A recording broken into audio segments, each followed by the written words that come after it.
Здравствуйте, дорогие друзья! Это программа «Объять необъятное», и я ее ведущая Драбкина Оксана Михайловна. Кашель. Кашель – это, наверное, то, что испытал каждый из зрителей сегодняшних, из участников нашей передачи. Что такое кашель? Это сложно-рефлекторный акт.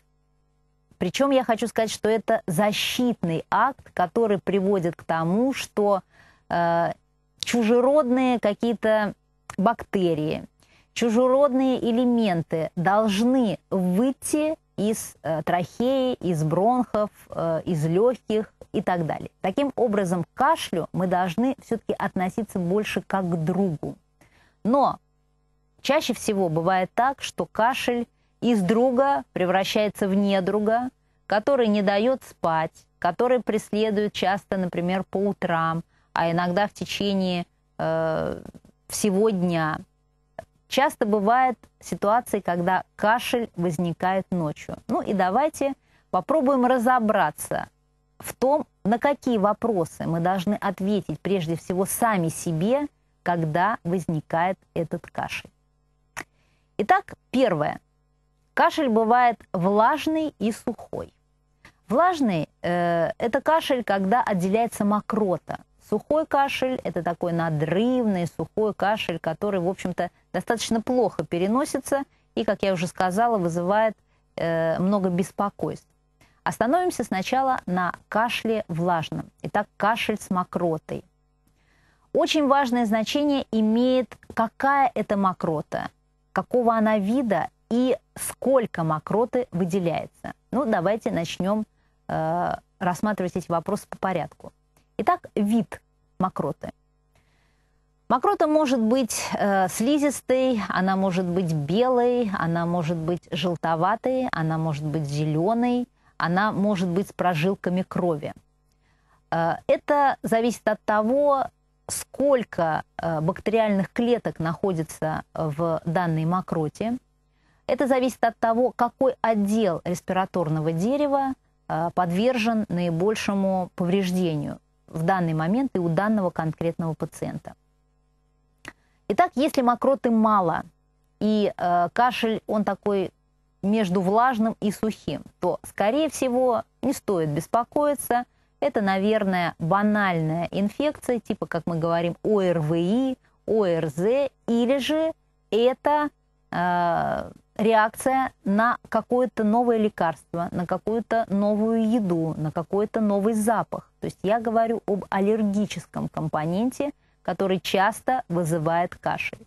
Про бронхиальную астму я сегодня не буду говорить, это отдельная тема. И, кстати говоря, ветеранов нашей программы я отсылаю, что ли, к более ранним программам, в которых мы обсуждали патогенез бронхиальной астмы, и обсуждали мы это с врачом-пульмонологом Кокиной Натальей Ивановной. Мы сейчас говорим с вами о симптоме, о кашле. Итак, если мокроты немного, она не белая, не зеленая, то, скорее всего, повода беспокоиться нет. Но если мокроты много, и возникает изменение цвета мокроты. Вы знаете, есть такие ситуации, мы в врачебном сообществе это называем отхождение мокроты полным ртом. Это большое количество мокроты, и поверьте, что в нашей практике были пациенты, которые в день отхаркивали до литра мокроты. Это уже повод начать срочное обследование пациентов, потому что, наверное, где-то в бронхе или в легком находится полость, заполненная вот той самой мокротой или микрофлорой, которая выделяется посредством кашля. Итак, большое количество мокроты – это повод предположить абсцесс или бронхоэктазы. Другими словами, это повод предположить наличие полости в легком или такое мешочатое, что ли, разветвление, мешочатое углубление в бронхах, где скапливается эта инфекция. Чаще всего этому подвержены, как я уже сказала, снова курильщики. И чаще всего кашель такой с большим отхождением мокроты мучает курильщиков по утрам. Это такой привычный утренний кашель, и в определенном дренажном положении это бывает, например, в состоянии, когда пациент начинает чистить зубы, он немножко наклоняется вперед, в этом положении улучшается отхождение мокроты, и вот как раз происходит этот феномен отхождения мокроты полным ртом. Итак, если это происходит, необходимо сделать рентгенологическое исследование, а в уме я думаю, что вы это запомните, это повод для того, чтобы исключить бронхоэктазы или абсцесс легкого. Второе, или даже уже третье, получается, состояние, это когда в мокроте есть кровь. Это крайне неприятная ситуация. Мы называем это гемоптиз, от латинского наличия крови в мокроте. Итак, если есть гемоптиз или кровохарканье, это срочный повод обратиться к врачу. Я перечислю только основные заболевания, которые могут приводить к кровохарканью. Начнем, как обычно, с сердца. Это высокое давление в левом предсердии или стеноз левого атриовентрикулярного отверстия. Это ревматический порок сердца, мы его еще называем митральный стеноз. При этом состоянии бывает кровохарканье. Второе – это высокое давление, как я сказала, в легочной артерии, но по другим причинам. Например, вследствие маленьких эмболий или достаточно крупных эмболий в системе легочных артерий. Это мы называем состояние тромбоэмболии легочной артерии. На самом деле состояние очень неприятное, с плохим прогнозом. Все зависит от того, какой участок легкого выключится из своей деятельности. Или, иными словами, все зависит от того, какой легочный ствол, какую легочную артерию затромбирует вот этот самый тромб. Итак, тромбоэмболия легочной артерии – это вторая причина наличия крови в мокроте. Следующая причина – это различные злокачественные образования легких или бронхов, которые тоже, конечно, требуют очень быстрой диагностики и такого же быстрого лечения. Четвертая причина – это туберкулез. Мы лет, наверное, 20 тому назад констатировали факт, что туберкулез в России, в Советском Союзе тогда еще практически полностью побежден. На самом деле в последнее время пациентов с туберкулезом легких встречается довольно-таки много, и туберкулез начинает снова как почему-то свое распространение. Поэтому, когда врач видит этот симптом, сталкивается с симптомом кровохарканья, конечно, он не только вправе, но и должен расспросить пациента в плане эпидобстановки, был ли контакт у этого пациента с туберкулезными пациентами, каковы условия проживания данного пациента, посещает ли он места, где есть большая скученность людей. Ну, такие места, естественно, это детские сады, это школьные учреждения, это, например, места, где служат наши молодые солдаты. Итак, четвертое – это туберкулез. Пятая причина – это травма, банальная травма, и поэтому, конечно, тоже врач должен расспросить, мы называем это анамнез заболевания, что послужило причиной появления мокроты. Если, например, пациент шел, упал или произошла какая-то драка, и после этого появилась кровь в мокроте, ну, соответственно, это даст возможность врачу подумать в большей степени о травме. Итак, кровь в мокроте, гемоптиз, кровохарканье – это повод срочной консультации с врачом, пульмонологом или с врачом-терапевтом, да и с врачом-кардиологом тоже. Следующее состояние – это кашель при сердечной недостаточности.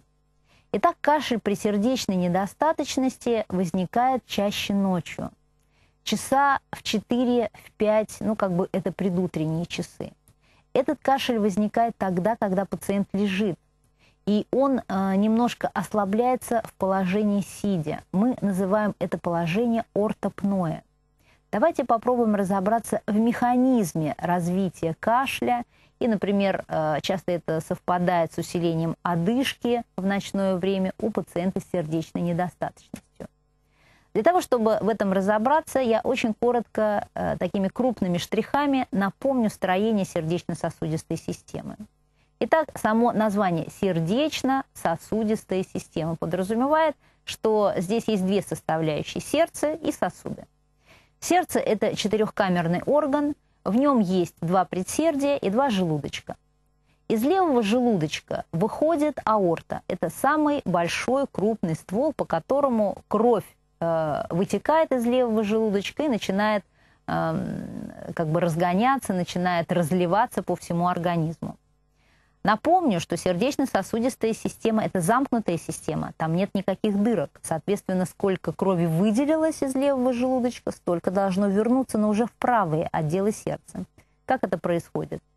Итак, аорта разветвилась на различные ее части. Дело дошло до капилляров, это очень мелкие как бы части артерий, и каждый капилляр имеет артериальный конец и венозный конец. Жизнь происходит от того, что между капиллярным концом и венозным концом существует градиент концентрации, градиент давления, который заставляет кровь идти дальше. Теперь представьте, крови надо добраться до правого предсердия, потому что именно туда впадают нижние и верхние полые вены. Верхняя полая вена собирает кровь от верхних частей, например, от головы, нижняя полая вена от всего остального. Туда впадают и непарные вены все. Так вот, кровь, преодолевая силу земного притяжения, а это очень большая сила, поднимается вверх, потому что мы с вами чаще всего ходим или сидим, лежим мы редко, только когда спим. Так вот, кровь, преодолевая силу земного притяжения, поднимается вверх и впадает, наконец-то, в правое предсердие, откуда поступает в правый желудочек, и уже из правого желудочка выходит легочная вена, которая снабжает малый круг кровообращения, а малый круг кровообращения – это легкие и сердце. Вот такая у нас система кровообращения. Так вот, давайте представим себе, если сердце сокращается плохо, мы говорим о левожелудочковой недостаточности, или давайте просто скажем, что у сердца есть какие-то проблемы. В каком положении сердцу легче, лежа или стоя? Что происходит, если человек лежит? Если человек лежит, то возврат крови к сердцу, он облегчается, потому что сердечной струе не надо преодолевать ту самую силу земного притяжения. Соответственно, больше крови попадает в правое предсердие, больше крови из правого предсердия попадает в правый желудочек, и, соответственно, сердце как бы большую работу начинает производить. То есть я хочу сказать, что для сердца с сердечной недостаточностью положение лежа горизонтальное, оно не очень выгодно, потому что здесь не облегчается работа сердца. Приток увеличивается, сердце начинает сокращаться с большей силой. Но когда возникает ситуация, что человек лежит, вот он в 12 часов, предположим, заснул, в 3 часа сердце начинает с трудом справляться с возрастающим объемом крови, и в 4 часа это заставляет его встать, начинается сухой кашель, начинается одышка. Обычно пациент подходит к окну, открывает его, дышит свежим воздухом, а потом он садится. Причем садится в каком положении? Это очень важно. Он садится так, чтобы опустить ноги, опустить руки, и в этом положении ему вдруг становится легче. От чего? В этом положении ему становится легче от того, что кровь начинает депонироваться в сосудах нижних конечностей, в сосудах рук. Соответственно, меньше крови возвращается в правое предсердие. Соответственно, облегчается работа сердца. Таким образом, мы называем это положение ортопное, то есть это положение, которое практически безошибочно может дать врачу ключи к диагностике сердечной недостаточности.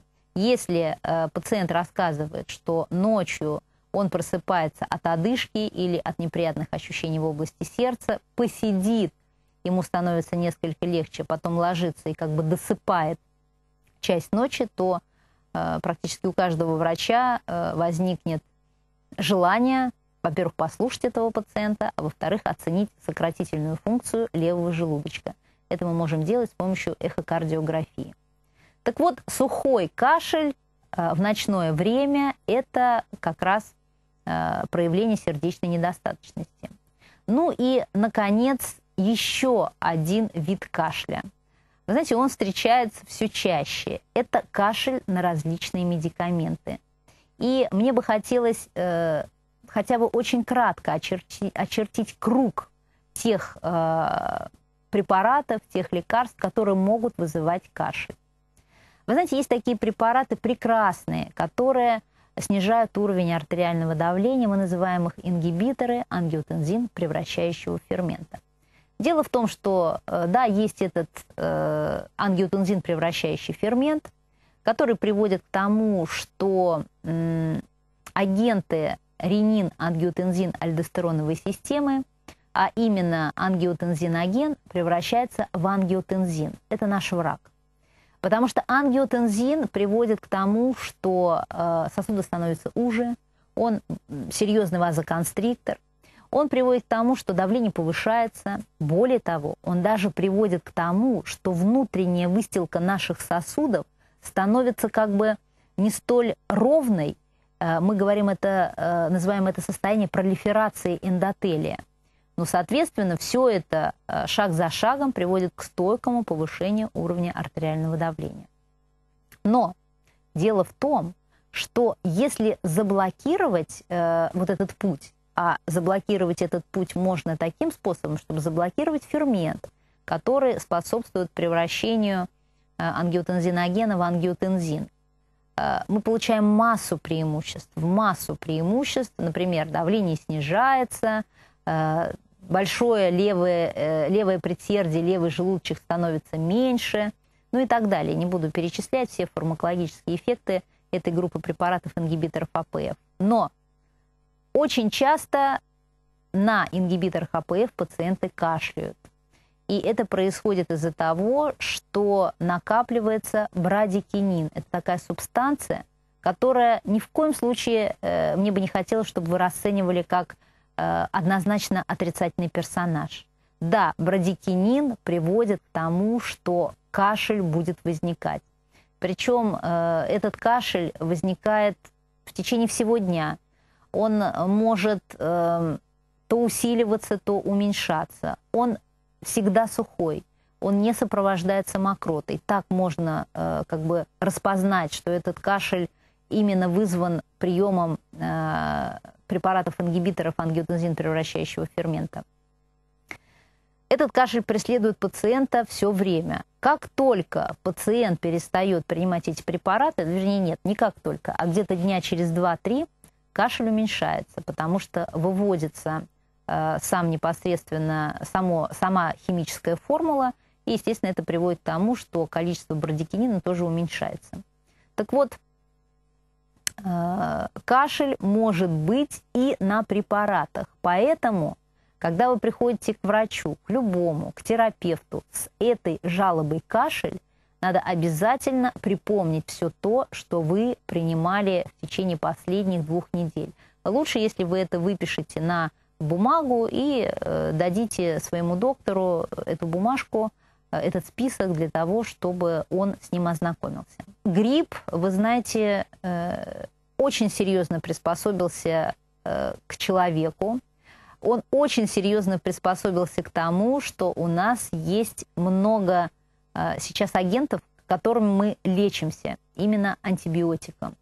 Если, например, лет, наверное, 40 тому назад, в эру зарождения антибактериальных препаратов, ну, конечно, это было несколько раньше, любую температуру, наверное, можно было бы сбить простым пенициллином, то сейчас, конечно, и микроорганизмы, которые живут внутри нас, приспособились к этому частому, порой необоснованному применению антибактериальных препаратов, и, соответственно, они стали более устойчивы, они изменились, их не так легко выделить. Соответственно, мы становимся сильнее, и микроорганизмы тоже становятся сильнее. Я ни в коем случае не хочу призывать вас не пользоваться антибактериальными препаратами. Это, конечно, препараты, которые сделали революцию в медицине, и слава богу, что они у нас есть, потому что с их помощью мы достигаем очень хороших терапевтических эффектов. Но, тем не менее, хочу сказать, что антибиотики привели к тому, что мы чаще и чаще ломаем голову над тем, чем же лечить пациента с гриппом, и особенно с гриппом, который осложнился пневмонией. Итак, я хочу вам дать советы, как не допустить того, чтобы пневмония осталась нераспознанной. К кашлю мы относимся, как я уже сказала, не всегда с должным вниманием. Но если ваш друг, ваш близкий человек или, не дай бог, вы заметили, что у вас возник кашель, все это сопровождается повышением температуры. Причем повышение температуры выше 38, и человек плохо переносит это повышение температуры. Кроме того, это держится в течение нескольких дней. Это повод срочно сделать рентгенологическое исследование. Потому что тот грипп, которого мы боимся его вообще с 2009 года. Это специальный такой особенный вирус, мы называем его свиной грипп. Наверное, вы помните, что сначала был птичий грипп, теперь с 2009 года мы чаще говорим о гриппе свиной, так называемый грипп H1N1 мы его называем. Это как раз тот пандемичный вирус гриппа, который вызывает неприятные осложнения. И самая большая неприятность кроется в том, что у таких пациентов, казалось бы, вот с этим банальным гриппом, довольно-таки быстро и довольно-таки часто развиваются пневмонии. Итак, если кашель не проходит, температура не снижается, то, как я уже сказала, это повод, во-первых, прийти к врачу, во-вторых, сделать рентгенологическое исследование, в-третьих, начать применять антибактериальные препараты. Но мне бы очень хотелось, чтобы все-таки применение антибактериальных препаратов, их режим дозирования, очень важны те промежутки между приемом лекарств, которым отличается каждый антибиотик, были бы согласованы с вашим лечащим врачом, с терапевтом, не знаю, с врачом стационара, с любым врачом, которому вы доверяете. В таком случае возможно избежать различных и, как я уже сказала, очень и очень серьезных осложнений. Обратите внимание на то, как вы дышите. Если, например, глубокое дыхание сопровождается неприятными ощущениями в боку, в левом или в правом боку, то, скорее всего, в процесс уже вовлечена плевра. Потому что именно болевые рецепторы есть, в легких их нет. Они сосредоточены именно на плевре. И если возникает ситуация, когда трудно вдохнуть или изменяется ощущение при глубоком вдохе и выдохе, ну, это уже повод, наверное, не столько делать рентгенологическое исследование, сколько понимать, что, скорее всего, у меня есть пневмония, и начинать лечиться. Кроме того, мне бы хотелось вас предостеречь от самолечения при пневмонии. При поставленном диагнозе пневмонии, конечно, пациент должен быть обязательно госпитализирован. И вот эта вот госпитализация, она должна, то есть врач должен определить, куда госпитализировать данного пациента. В пульмонологическое ли отделение, в терапевтическое ли отделение или же в отделение интенсивной терапии. Поэтому с кашлем шутить не надо. И причины кашля тоже очень разные, начиная от патологии легких и заканчивая патологией сердечно-сосудистой системы. Берегите себя и до встречи. До свидания.